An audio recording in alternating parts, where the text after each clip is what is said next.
Thank you so much, Regina, for this extraordinarily powerful event. For everyone here behind the scenes, when you organize an event like this, it's an extraordinary amount of work.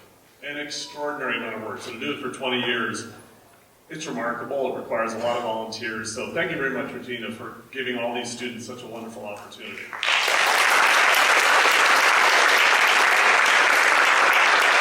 And also thank the Chicago Public Library System, this beautiful library, extraordinary piece of architecture, a celebration of books. People really are afraid of books right now, which is a power of the word. So for everyone writing words and writing things down, you're doing a powerful thing.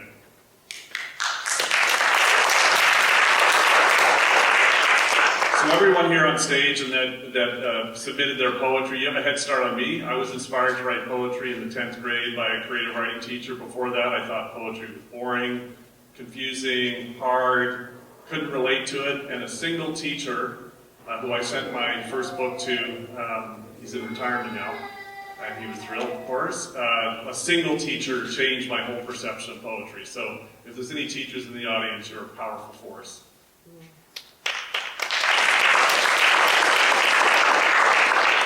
All right, I'm going to read a selection of poems that I wrote specifically for this event, as well as from my books. Don't worry, it won't be an hour. It won't be even a quarter hour.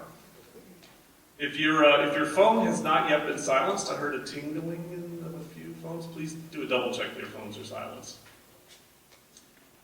I'd like to start with a series of haiku that form a poem, and this is inspired by my younger daughter's extraordinary Devon Rex Cat, and that's an incredible breed of cat, if you're familiar with it. The eyes of Juno in haiku, slivers in the sun, Juno's pupils piercing me with an eerie stare, twitchy eyes darting to follow my laser's trail, and then vanishes. Dilated blackness, orbs unblinking at midnight, wait for us to sleep, then passing headlights, eyes reflect bright as the sun, back in darkness, run. In time, night prevails, her eyelids quiver, then close, sleep, her chance to dream.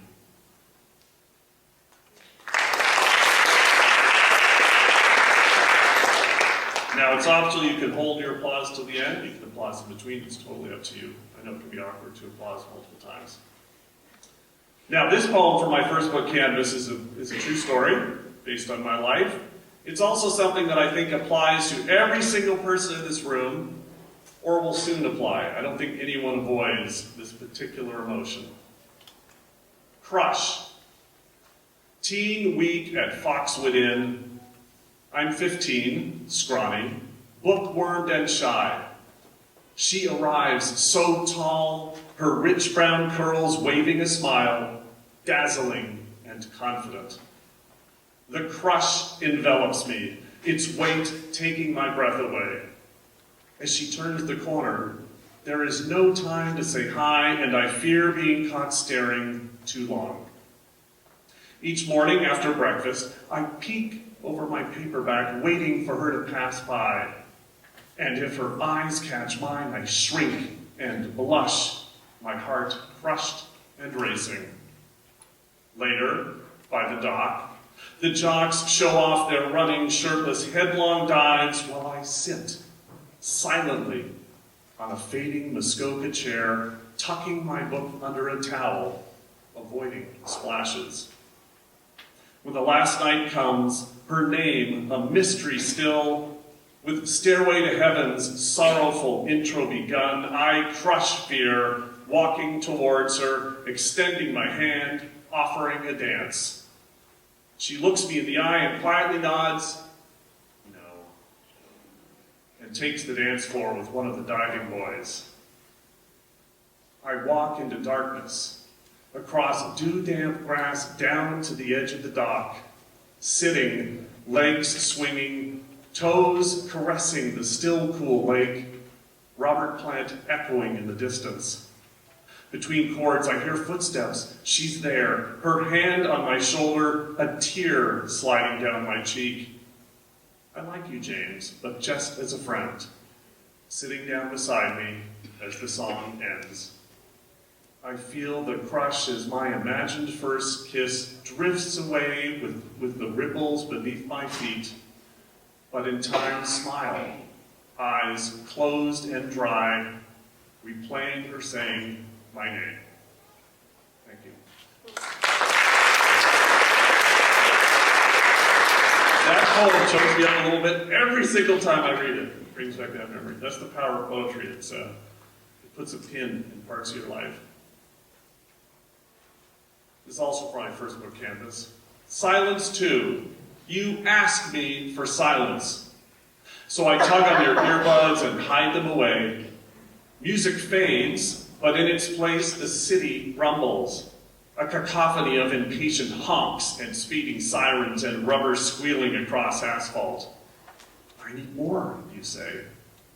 So I pause the traffic, but in its place the sidewalk hums, a click-clack-click of hurried heels and a pair of yapping poodles and neighbors' voices rising. More, more, more, you say. So I send them on their way, but in their place tilt up to the sky, a distant roar of jet contrails and circling copters pulsing flutter and rustle of a squirrel leaping between hickory oak branches. I still need more, you plead. So I clear the skies and shoo the squirrel, but in its place the ocean awakes, clamoring seagulls on trade wind swells and surf crashing and the delicate crickle of a fire pit carved in sand. More, you plead, just a little more. So I nudge the surf into the ocean's depths, but in its place our house begins to speak, creaks from aging floorboards and tickling mice between our walls and the plip-plop of your sister's feet. Is there still more, you whisper? Breathe, I whisper back, so softly you can barely hear me. Just breathe until in sleep your questions cease.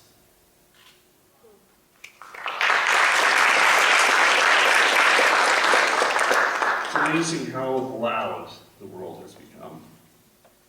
All right, this next poem written in stanzas of haiku is from my most recent book, The Plague Doctor. It has nothing to do with the pandemic. It has to do with that extraordinary image of the medieval plague doctor. Petals in haiku. She leaves her body, petal canopy above, on damp, prickly grass. Cherry blossoms fly in full bloom, singing speckles dancing on the breeze. Soon all depart, the tree left bare only to watch her buried below. Still, draped in pink, no skin exposed as nightfall draws, petals evanesce. And that was set to music as part of the Northern Illinois University New Music Festival that Regina was also involved in, and it was 17 haiku set to music by 17 students, and I was able to fly out for that. It was a remarkable experience. Check it out, there's video of it on the web. All right, now I'm going to read another story based on my life that some of you may relate to, if you've ever been in a church choir. This is from my second book, Portraits of Red and Gray. Echoes in the nave.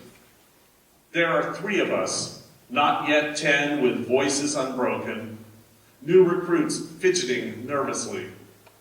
The chorus master, sitting, postured, upright, one hand on the piano, the other directing drills to train our soprano vocals. Ooh, ah, ooh, ee, oh, ee, in eggshells see us Deo. Still remember. We hold each note until we gasp, our ears perked for wavering tones when we slip out of tune. In time, we graduate from pitch and chords to balancing black folders in perfect V's containing this week's hymns and psalms, and if we're lucky, Benjamin Britten. Sunday morning, we arrive early at St. Paul's before the parishioners come gathering in the robing room, checked in by a stern glance, swapping overcoats for black pleated cloth, then taking our places behind the chancel door. Into the vaulted hall we march, singing as we step 2 by 2, arms raised, eyes up, inspected as we pass the altar, the peal and drone from towering pipes ringing in our ears. We reach the wooden stalls, carved ornate some years ago, and in a mirror across the aisle, I follow the baton's direction until, with a flourished wave, we sit, while the priest reads from a well-thumbed, ribbon-marked book. I scan the pews, filled with rows of lowered heads, and wonder, did they hear my voice as I entered, or was I lost in the echoes of the nave? All right, I'm going to read a few more. In my bio, it mentions that there was a poem written, that was a poem I wrote that was transformed into an animated movie. This is that poem. I worked with an animator director in Milan, Italy. She creates hand-drawn animation, a rare thing. And this poem turned into a 2-minute animated short, won a bunch of awards, was at a bunch of festivals, was a total thrill. 750 hand-drawn frames transformed this poem that lasts about 2 minutes. Tethered. I've long ago learned to ignore the rhythmic tug of the chain that tethers me to the ocean floor. A chill curls around my painted stripes as fog rolls toward a distant shore, and wave-powered bells warn those sailing near. I hear passing ships cutting towards the Golden Gate, and imagine their carefully stacked containers swaying in the swells. Later, fog fades, and California's sun steams dew from my metallic frame, unveiling the showroom's outline once more. A seagull pauses, perched and chattering, singing me stories until trade winds lift her to dance above whitecaps. Soon, the season of storms returns, bringing fierce waves and wind to power the peals of my warning bells. Deep in winter, mist freezes to my metallic skin, crafting turquoise crystals that flicker in the moonlight. But in time, calm and warmth return, lit by the moon's waning crescent, mirrored on still water's glass. Do I measure time in seasons or in dawns and dusks, or count the cycles of frost freezing then dripping melted down my spine? Or do I set aside time and count the swells, or passing ships, or pods of dolphins, shivers of sharks, colonies of gulls? I dream of one day being released from my tether, my work complete, transformed into turquoise sea glass, smoothed by tides and resting on a shoreline beach, waiting to catch the eye of a strolling passerby. And that animated film was available out on the web for free, Tethered. It's a beautiful piece of animation by Laureate, Italian animator director. All right, 2 more. This next poem I wrote for this event, based on my favorite carnival rides. Carousel in Haiku. We raced for jumpers, each horse's leap suspended, mane's flow locked in place. I hold you steady as your thoroughbred bolts in perfect circles. The band organ sang brilliant songs of princesses from paneled portraits. And then the ride slowed. Back on the platform you begged, can we go again? All right, I am going to finish with the poem that was mentioned in my bio again. This was set to music for baritone and bass and premiered at the Presidio Chapel in San Francisco, which is just a beautiful location and a beautiful part of the city. And I had no idea that this poem would be of such interest to a composer, but the composer asked for one of my books and this book and just fell in love with this poem. Welcome to our gallery. Our artisans suggest you linger in each hall, for if you pause and stare for hours, you may be reborn. I first stop in the library lined with ancient tomes and watch the words slip from their pages till nothing's left, not even phrases. The next room's filled with paintings hung in even stacks, some layered rich in color, others finely sketched. Soon the pigment slowly fades, oil drips away, revealing barren canvases, white walls in decay.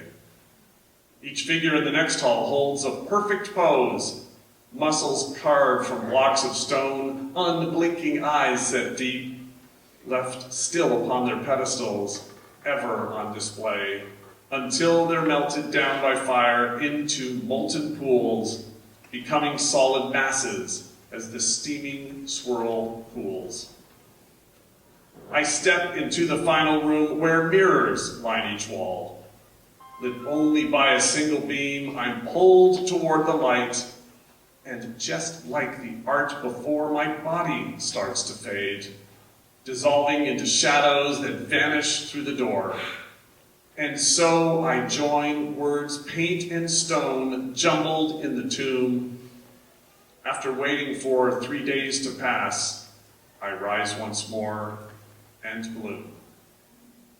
Thank you very much.